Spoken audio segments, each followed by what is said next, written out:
Hi అండి, అందరికీ నమస్కారం. Welcome to my channel. ఈ వీడియోలో ఏపీ ప్రభుత్వ ఉద్యోగ పెన్షనర్లకు ఈ మే నెలలో చెల్లించే సరెండర్ లీవ్, సిపిఎస్, జిపిఎస్ చెల్లింపుల పూర్తి వివరాలు వీడియోలో తెలుసుకుందాము. వీడియోని ఎక్కడే కానీ స్కిప్ చేయకుండా ఎండ్ వరకు చూసేయండి. అప్పుడే ఇన్ఫర్మేషన్ పూర్తిగా అర్థమవుతుంది. వీడియో చూస్తున్న ప్రతి ఒక్కరు వీడియోకి లైక్ చేయండి ఫ్రెండ్స్. ఈ వీడియోని తోటి ఉద్యోగ పెన్షన్ మిత్రులతో అయితే షేర్ చేయండి. కొత్తగా మన ఛానల్ చూస్తున్నారు, ఇంకా ఎవరైనా సబ్స్క్రైబ్ చేసుకున్నట్లయితే వెంటనే మన ఛానల్ని సబ్స్క్రైబ్ చేసుకోండి. దీని ద్వారా నేను చేసే లేటెస్ట్ వీడియోస్ అన్నీ మీ వరకు రీచ్ అవుతాయి. ఇక ఆలస్యం చేయకుండా వివరాల్లోకి అయితే వెళ్ళిపోదాము. ఫ్రెండ్స్, ఇక విషయానికి వచ్చినట్లయితే, గౌరవనీయులైన ఆంధ్రప్రదేశ్ ప్రభుత్వ ఉద్యోగులు మరియు పెన్షనర్లకి నమస్కారం. రాష్ట్ర ప్రభుత్వ ఉద్యోగుల ఆర్థిక సంక్షేమంలో కీలక పాత్ర పోషించే కరువు భత్యం డిఏ, దాని బకాయిలు మరియు ఇతర దీర్ఘకాలికంగా పెండింగ్లో ఉన్న చెల్లింపులకు సంబంధించి నెలకొన్న తీవ్రమైన పరిస్థితిని మీ దృష్టికి తీసుకురాదలిచాము. కేంద్ర ప్రభుత్వము ఎప్పటికప్పుడు తమ ఉద్యోగులకు డిఏ ప్రకటిస్తున్నప్పటికీ రాష్ట్రంలో ఆ దిశగా సమానమైన వేగంతో చర్యలు కరువవ్వడం ఆందోళన కలిగిస్తోంది. ప్రస్తుత డిఏ మరియు మంజూరు కావాల్సిన డిఏ విడతలు జూలై 2022 నుంచి మంజూరైన డిఏ రాష్ట్ర ప్రభుత్వ ఉద్యోగులకు 22.75% నుంచి 26.39%, అంటే 3.64%కు పెరిగిన డిఏను నవంబర్ 2023 నెల జీతంతో కలిపి నగదు రూపంలో చెల్లించడం ప్రారంభించారు. అయితే జూలై 2022 నుంచి అక్టోబర్ 2023 వరకు ఈ 16 నెలలకు రావాల్సిన బకాయిల చెల్లింపులపై ఇంకా స్పష్టత లేదు. మంజూరు కావాల్సినటువంటి భవిష్యత్తు డిఏ విడతలు చూసుకున్నట్లయితే, కేంద్ర ప్రభుత్వ ప్రకటన ఆధారంగా అంచనాగా చూసుకున్నట్లయితే, జనవరి 2023 నుంచి కేంద్ర ప్రభుత్వం ప్రకటించిన డిఏ ప్రకారంగా ఈ విడతకు డిఏ సుమారుగా 30.03 లేదా సంబంధిత శాతం వరకు చేరవచ్చు. దీనిపై రాష్ట్ర ప్రభుత్వం ఇంకా ఉత్తర్వులు జారీ చేయలేదు. అలాగే జూలై 2023 నుంచి కేంద్రం ప్రభుత్వం పెంపుదల ప్రకారంగా ఈ విడత డిఏ సుమారు 33.67%కి చేరవచ్చు. దీనిపై కూడా రాష్ట్ర ప్రభుత్వం నుంచి ప్రకటన అయితే వెలువడలేదు. అలాగే జనవరి 2024 నుంచి కేంద్రం ఇటీవల పెంపుదల చేసినటువంటి ఈ విడత డిఏకి సంబంధించి 37.31%కి దాటవచ్చు. రాష్ట్ర ప్రభుత్వం దీనిపై ఇంకా అధికారికంగా స్పందించలేదు. ప్రభుత్వానికి పేరుకుపోయినటువంటి భారీ బకాయిలు ఒక విహంగ వీక్షణ. ఉద్యోగ సంఘాలతో జరిపిన చర్చల్లో ప్రభుత్వం అంగీకరించిన మరియు వివిధ నివేదికల ప్రకారంగా రాష్ట్ర ప్రభుత్వం ఉద్యోగులు చెల్లించాల్సిన మొత్తం బకాయిలను 31,800 కోట్లకు పైగా ఉన్నాయని అంచనా. ఈ బకాయిల వర్గీకరణ క్రింది విధంగా అయితే ఉంది. మొదటిది పీఆర్సీ బకాయిలు మరియు పాత డిఏ బకాయిలు సుమారుగా 18,000 కోట్లు.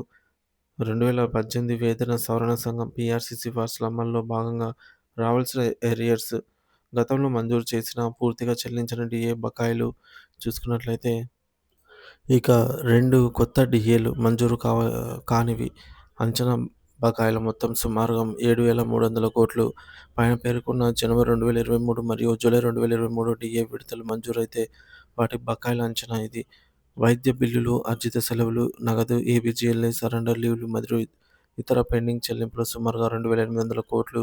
ఉద్యోగులు సమర్పించిన వైద్య ఖర్చుల రియంబర్స్మెంట్ బిల్లుల కింద రావాల్సిన అమౌంట్, అర్జిత సెలవులు, సరెండర్ చేసినటువంటి లీవ్లకు రావాల్సిన నగదు, ఆంధ్రప్రదేశ్ జీవిత బీమా ఏపీజీఎల్కు సంబంధించి పాక్షికంగా ఉపసంహరణ లేదా క్లెయిమ్, ఇతర చిన్న చిన్న బకాయిలు. అలాగే సిపిఎస్ మరియు జిపిఎస్ ప్రభుత్వ వాటా బకాయి 3,700 కోట్లు. ఉద్యోగుల జీతం నుంచి మినహాయింపు వాటాతో పాటుగా ప్రభుత్వం తన వాటా సకాలంలో సిపిఎస్ లేదా జిపిఎస్ ఖాతాలకు జమ చేయకపోవడం వల్ల పేరుకుపోయిన బకాయిలు. అలాగే డిఏ బకాయిలు కాలక్రమం మరియు మాఫీల ప్రభావం. ఉద్యోగులకు మొత్తం రావాల్సిన డిఏ అరియర్స్ నెలలను పరిశీలిస్తే అది సుమారు 185 నెలలకు పైచిలుకు ఉంటుంది. ఒక అంచనా. ఈ సంక్లిష్ట పరిస్థితి నెలకొన్న కారణాలు: కరోనా సాకుతో మాఫీ చేయబడిన డిఏ అరియర్స్ సుమారుగా 54 నెలలు. అవేంటంటే 2020 జనవరి, జూలై, 2021 జనవరి. ఈ 3 విడతల డిఏ బకాయిలను కోవిడ్-19 ఆర్థిక పరిస్థితుల కారణంగా ప్రభుత్వం చెల్లించలేమని మాఫీ చేస్తున్నట్టు ప్రకటించడం ఉద్యోగుల్లో తీవ్ర అసంతృప్తికి దారితీసింది. దీనిపై న్యాయపరమైన అంశాలు కూడా ముడిపడి ఉన్నాయి. వివిధ కాలాలకు చెందినటువంటి డిఏ పెండింగ్ బకాయిలు: జూలై 2018కి సంబంధించి సుమారు 30 నెలలు, జనవరి 2019కి సంబంధించి సుమారు 31 నెలలు, జూలై 2019కి సంబంధించి 30 నెలలు. ఈ విధంగా డిఏ బకాయిలైతే చెల్లింపులకు నోచుకోలేదన్నమాట. అలాగే ఉద్యోగులపై ఆర్థిక ప్రభావం. వ్యక్తిగత నష్టం. పెండింగ్‌లో ఉన్న ఈ మొత్తం 185 నెలల డీఏ అరియర్స్ కారణంగా ప్రతి ఉద్యోగికి సగటున రూ. 1,00,000కు పైగా ఆర్థికంగా నష్టపోయారని అంచనా. సీనియర్ ఉద్యోగులకు మరింత నష్టం.